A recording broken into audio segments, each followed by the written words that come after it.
شاہ عبد العزیز کے پاس ایک آدمی آیا۔ بڑا عجیب سا دیکھتا تھا، ایسے کپڑے پہنے تھے جیسے پرانے زمانے کا کوئی مالدار شخص ہو۔ کہنے لگا، حضرت مجھے ایک مسئلہ ہے۔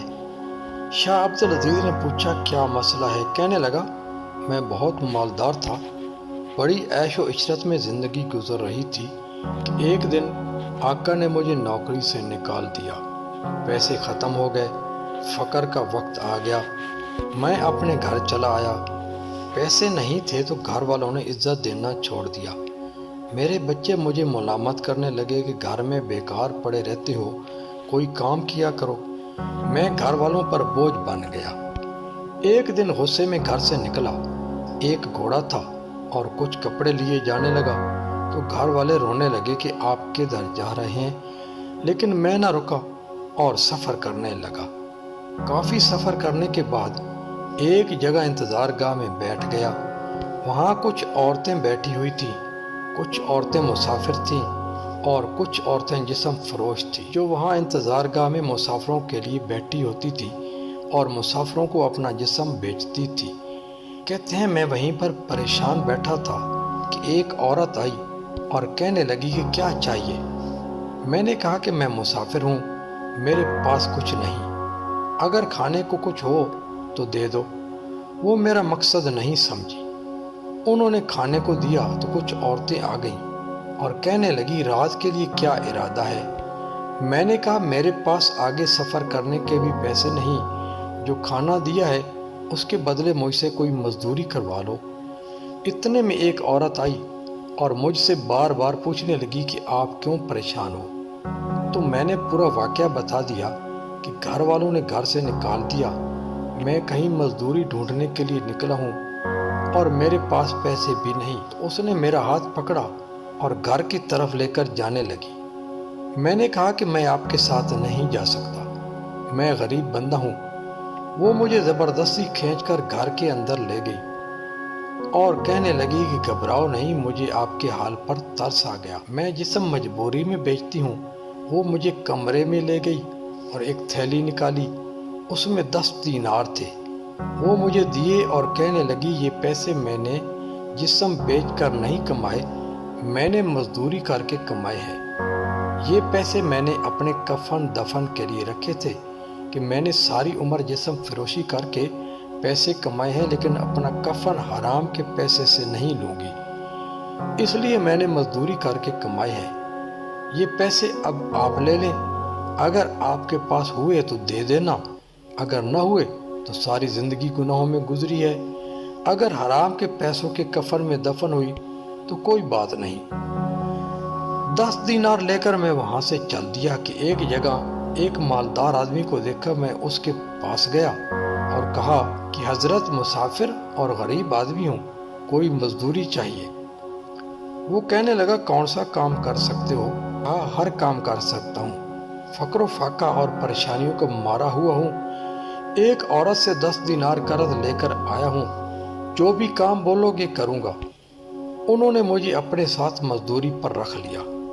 اللہ نے مجھے فہم اور سمجھ زیادہ عطا کی تھی، میں اس کا خاص آدمی بن گیا، اس کے پاس جو بھی آتا وہ مجھے دے دیتا۔ ایک زمانہ گزرا کہ مجھے گھر سے ایک خط موصول ہوا کہ بچوں کی شادی کے لیے پیسے بھیج دو۔ میں نے خط ساتھ لیا اور کچھ ہاتھی اور اونٹ ساتھ لے کر نکلا۔ 8000 دینار میرے پاس تھے۔ اس وقت 8000 دینار آج کے مطابق کروڑوں روپے بنتے ہیں۔ 8000 دینار ایک تھیلی میں لے کر چل پڑا۔ جب اسی انتظار گاہ پر پہنچا تو میں نے وہاں کی عورتوں سے پوچھا کہ یہاں فلانی عورت رہتی تھی؟ وہ کہنے لگے کہ ہاں، وہ تو بیمار ہے، بستر پر پڑی ہے، فقر و فاقہ میں ہے، کھانے کے لیے بھی کچھ نہیں، ہم سے جو بچتا ہے اسے کھانے کو دے دیتے ہیں۔ میں نے کہا، مجھے وہاں لے چلو۔ جب اس کے پاس پہنچا تو وہ بہت برے حال میں تھی۔ میں نے کہا، اب پریشان ہونے کی ضرورت نہیں، میں آ گیا ہوں، آپ کو جو چاہیے بولو۔ تو وہ کہنے لگی، مجھے کسی چیز کی ضرورت نہیں، میں توبہ کر چکی ہوں، میرا وقت آ چکا ہے، جسم کمزور ہو چکا ہے، بستر مرگ پر ہوں، مجھ پر بس اتنا احسان کر دینا کہ میرے مرنے تک میرے پاس رہو اور انہیں 10 دینار سے جو میں نے آپ کو دیے تھے میرے کفن دفن کا انتظام کر کے چلے جانا۔ میں نے کہا ٹھیک ہے۔ میں وہیں اسی کے پاس رہنے لگا۔ کچھ ہی ہفتے گزرے تھے کہ اس کا انتقال ہو گیا۔ میں نے اس 10 دینار کے مقابلے میں کئی گنا زیادہ پیسے اس کے کفن دفن پر لگا دیے۔ پیسوں کی تھیلی میں اپنے پاس رکھتا، اسے دفن کر کے میں واپس آ کے سو گیا۔ رات کو ایک خوفناک خواب آیا اور میں گھبرا کر اٹھ بیٹھا۔ دیکھا تو پیسوں کی تھیلی پاس نہیں تھی۔ میں نے بہت ڈھونڈا لیکن کہیں نہیں ملی۔ سوچنے لگا کہ کہاں گئی کہ یکدم یاد آیا کہ وہ تو قبر کے اندر رہ گئی۔ پیسے بہت زیادہ تھے تو میں نے قبر کھودنے کا ارادہ کر لیا۔ قبر ابھی تازہ تھی، میں نے کھودنا شروع کر دیا۔ جب مٹی ہٹا کر دیکھا تو قبر کے اندر سے تھیلی اور عورت دونوں غائب تھی۔ میں بڑا حیران ہوا کہ عورت کدھر گئی۔ میں نے اور کھودنا شروع کیا کہ شاید مٹی زیادہ ڈال دی ہو اور وہ نیچے ہو۔ کافی مٹی ہٹانے کے بعد میں نے ایک منظر دیکھا۔ سامنے ایک دروازہ تھا۔ میں نے اندر جھانک کر دیکھا تو سامنے عالی شان محل دکھائی دیے۔ سامنے تخت پر ایک خوبصورت شہزادی بیٹھی تھی۔ میں گھبرا گیا کہ شاید میں کسی اور دنیا میں آ گیا ہوں۔ اگر بادشاہ نے دیکھ لیا تو سر قلم کر دے گا۔ میں بھاگنے لگا تھا کہ نوکروں نے پکڑا اور شہزادی کے پاس لے گئے۔ وہ کہنے لگی آپ نے مجھے پہچانا نہیں؟ میں نے کہا نہیں۔ کہنے لگی میں وہی عورت ہوں جس کو آپ نے اپنے ہاتھوں سے دفنایا تھا۔ میں نے پوچھا یہ سب کیسے ہوا؟ کہنے لگی میں نے ساری عمر جسم بیچا تھا۔ اللہ کا سامنا کرتے ہوئے مجھے شرم آتی تھی کہ میرا یہ پلید اور گندا جسم اس قابل نہیں کہ میں اللہ کے سامنے کھڑی ہو سکوں۔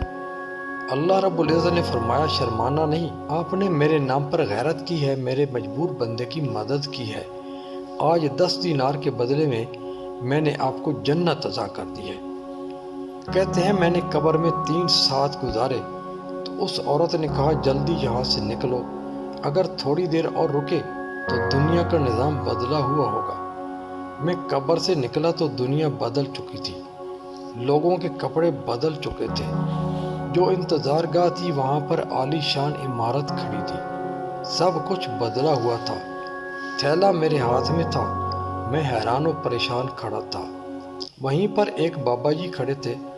میں نے پوچھا بابا یہاں ایک انتظار گاہ ہوا کرتی تھی؟ تو وہ کہنے لگا مجھے معلوم نہیں، آؤ میں تمہیں اپنے والد کے پاس لے چلوں، شاید اسے پتہ ہو۔ میں وہاں گیا تو ایک نہایت عمر رسیدہ شخص چارپائی پر لیٹا تھا۔ میں نے ان سے پوچھا کہ بابا یہاں پر ایک انتظار گاہ ہوا کرتی تھی؟ تو وہ کہنے لگا بیٹا میں نے خود تو نہیں دیکھی لیکن اپنے بڑوں سے سنا ہے کہ یہاں ایک انتظار گاہ ہوا کرتی تھی جہاں پر جسم فروش عورتیں رہا کرتی تھیں۔ وہاں ایک بدکار عورت تھی جس کی قبر میں ایک شخص اترا تھا۔ 300 سال ہو گئے وہ شخص واپس نہیں نکلا۔ تو میں نے کہا کہ بابا وہ شخص میں ہی تو ہوں۔ تو بابا نے آنکھوں کو انگلیوں سے کھول کر مجھے دیکھا۔ شاید اس کی نظر کمزور ہو گئی تھی یا اسے یقین نہیں آ رہا تھا۔ میں نے بابا جی کو وہ پیسے دکھائے تو وہ بولا کہ ان پیسوں کا مجھے بھی معلوم نہیں کہ کس زمانے کے ہیں۔ یہاں ایک محدث رہتا ہے، شاہ عبدالعزیز اس کا نام ہے، اس کے پاس چلے جاؤ۔ تو وہ شاہ عبدالعزیز محدث دہلوی کے پاس چلا گیا اور سارا واقعہ بیان کیا۔